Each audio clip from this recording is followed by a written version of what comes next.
Hai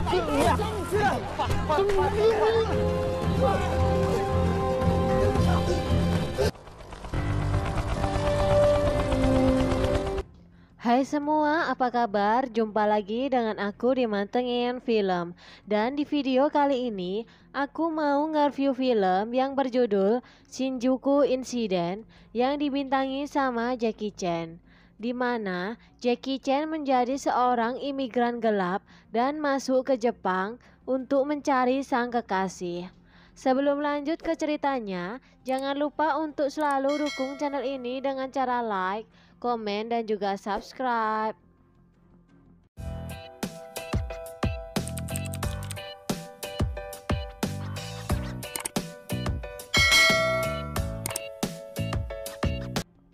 Di awal film diperlihatkan Jackie Chan bekerja sebagai mekanik traktor dan dia bernama Tito dan bersama kekasihnya yang bernama Xiu Xiu. Dan kekasihnya meminta izin ke Tito untuk pergi merantau ke Jepang dan berjanji kalau dia akan kembali suatu hari nanti. Ternyata setelah sekian lama, Xiu Xiu tidak pernah memberi kabar ke Tito lagi sampai akhirnya Tito memutuskan untuk menyusulnya ke Jepang.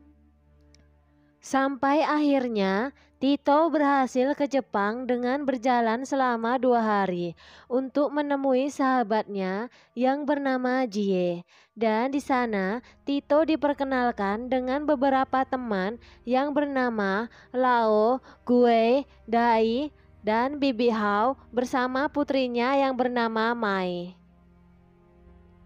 Tito yang telah kelaparan tanpa berpikir panjang langsung melahap makanan yang ada di hadapannya.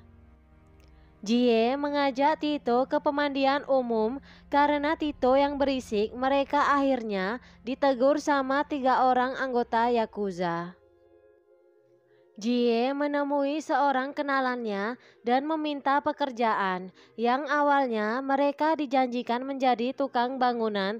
Tak taunya mereka bekerja di pembuangan sampah. Dan di sana Tito melihat seseorang yang sedang mencari sesuatu. Jie menjelaskan kalau orang itu sedang mencari harta karun. Tito menyadari kalau orang itu akan tertimpa tumpukan sampah dan seorang mandor Jepang di sana yang melihat pekerja ilegal terkena tumpukan sampah mencoba memanggil polisi. Para pekerja ilegal yang menyadari akan kedatangan polisi langsung kabur. Tapi berbeda dengan Tito dan Jie, mereka tetap menolong orang yang tertimpa sampah. Setelah berhasil menyelamatkannya, mereka bertiga kemudian berlari menyelamatkan diri. Orang itu bernama Bocah Hong Kong. Dan karena pertolongan Tito dan Jie, dia memberi beberapa kartu telepon ilegal untuk Tito sebagai ucapan terima kasih. Kartu-kartu itu Bocah Hong Kong dapatkan dari seseorang yang bernama Taibo. Di tempat yang berbeda, para petinggi Yakuza sedang berkumpul dan mengadakan pertemuan untuk memilih pemimpin baru mereka, menggantikan pemimpin lama mereka yang telah meninggal. Dan dalam pertemuan itu, mereka melakukan pemungutan suara dan terpilihlah Muranishi sebagai pemimpin Yakuza yang baru dan Eguchi sebagai wakilnya. Saat akan ke pemakaman pemimpin lama, Togawa yang kecewa karena dirinya tidak terpilih langsung meninggalkan lokasi bersama anak buahnya. Di tempat lain ada polisi yang bernama Kitano dan dia sedang melakukan operasi penangkapan pekerja ilegal. Dan di sana anak buah Kitano mendatangkan seorang penerjemah untuk mempermudah komunikasi mereka. Di dalam saluran air, Tito, Jie, dan pekerja ilegal lainnya dikejutkan dengan kedatangan polisi dan mereka berhasil ditangkap. Saat menginterogasi, ternyata si penerjemah ini tidak bisa bahasa Mandarin.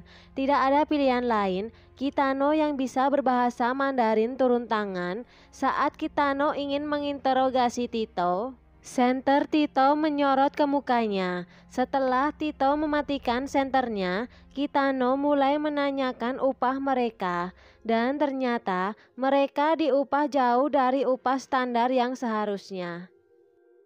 Saat akan memborgol mereka, tiba-tiba salah satu dari imigran itu mencoba melawan dan terjadilah keributan. Karena hal itu, Tito dan kawan-kawannya mencoba untuk menyelamatkan diri.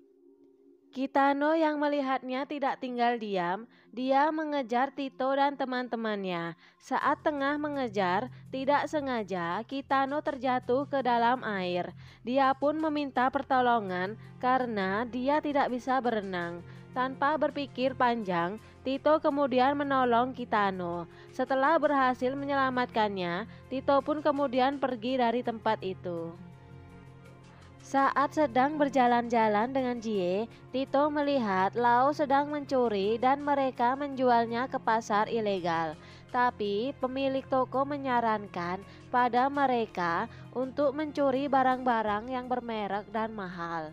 Dan di toko itu ternyata semua barang yang dijual adalah hasil curian dan orang yang biasa membelinya adalah pembeli dari Asia Tenggara. Tito yang tengah bekerja menjadi tukang cuci piring dihampiri sama seorang wanita dan dia memberikan sejumlah uang ke Tito, kemudian pergi bersama pria tua yang mabuk. Tapi saat berjalan di gang, perempuan itu dihadang dan dipalak sama sejumlah preman. Tito yang melihatnya langsung menolong wanita itu dan berhasil mengusir mereka. Tapi pria tua mabuk itu terluka sehingga Tito membantu wanita itu membawa pria tua masuk ke bar untuk mengobatinya.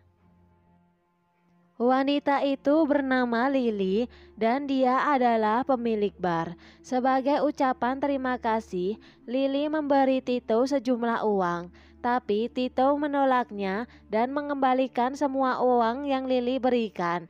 Akhirnya, Lily berinisiatif mentraktir Tito minum dan akhirnya mereka mabuk bersama.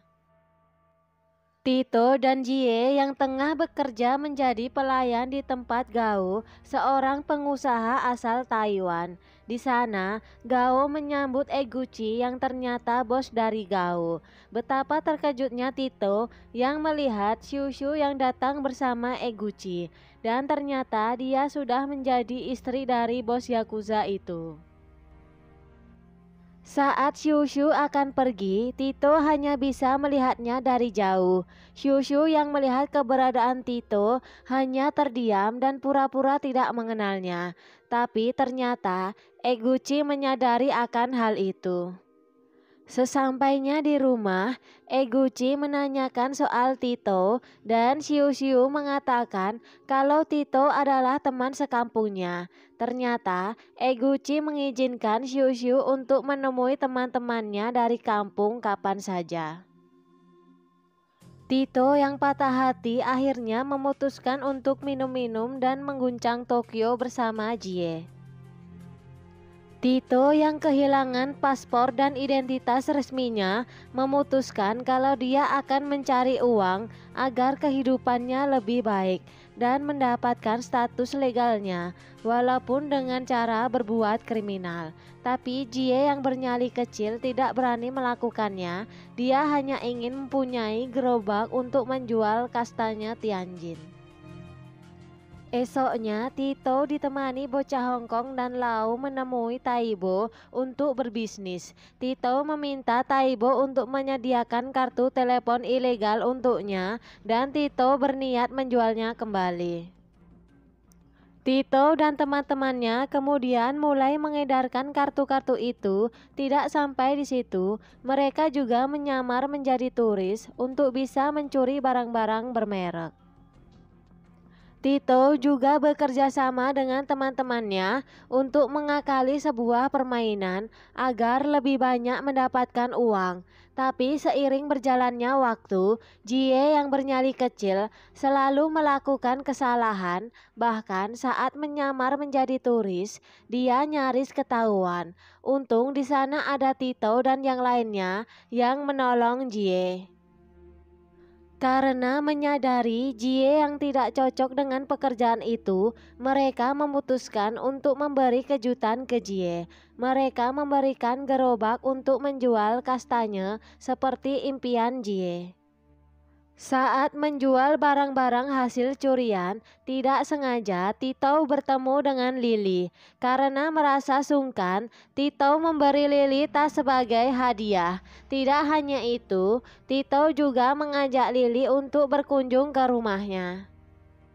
Tito yang mengajak Lily berkunjung membuat heboh seluruh teman-temannya.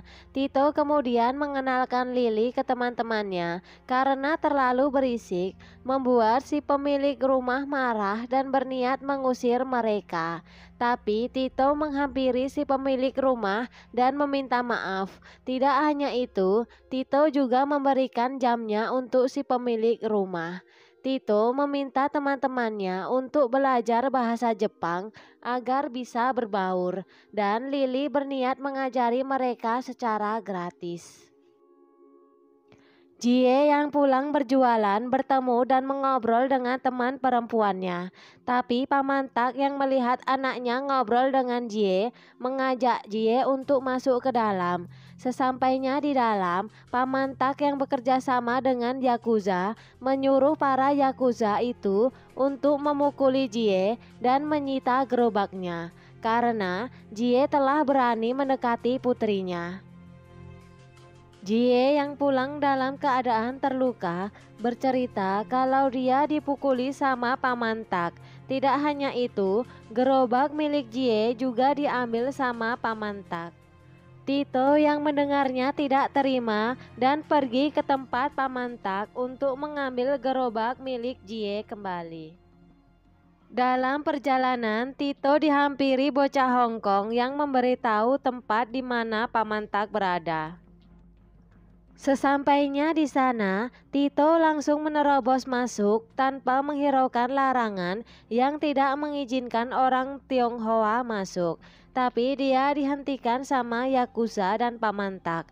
Awalnya Paman Tak mengancam Tito, tapi karena Tito menggertak, nyali Paman Tak langsung menciut. Tidak hanya itu, ternyata teman-teman Tito yang lain datang untuk membantunya dan keributan pun terjadi.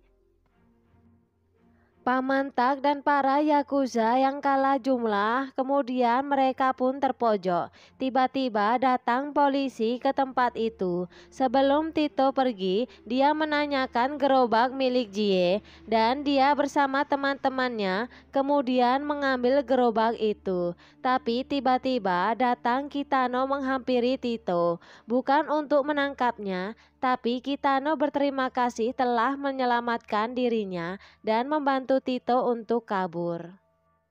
Gao menyadari kalau permainan miliknya telah diakali. Dai menghampiri Jie yang tengah berjualan dan meminta Jie untuk menggantikannya bermain karena dia ingin pergi ke toilet. Tapi saat sedang bermain, Jie dihampiri Gao dan anak buahnya. Gao mengancam Jie karena telah berani mengakali mesinnya. Jie berkata kalau dia hanya penjual kastanya, tapi Gao tidak percaya dan menangkap Jie.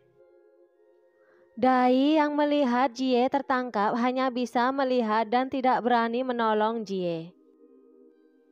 Jie kemudian diancam dan dilukai sama Gao, dan Gao bertanya siapa pemimpin Jie, tapi Jie menolak untuk berbicara. Jie yang disiksa Gao sampai tangannya terpotong bersamaan dengan datangnya Tito dan teman-temannya yang ingin menolong Jie. Gao menyerahkan Jie ke teman-temannya dengan keadaan terluka parah. Karena kalah jumlah, Tito dan teman-temannya langsung pergi membawa Jie yang sudah terluka. Tito yang melihat keadaan Jie yang terluka berniat untuk membalas dendam.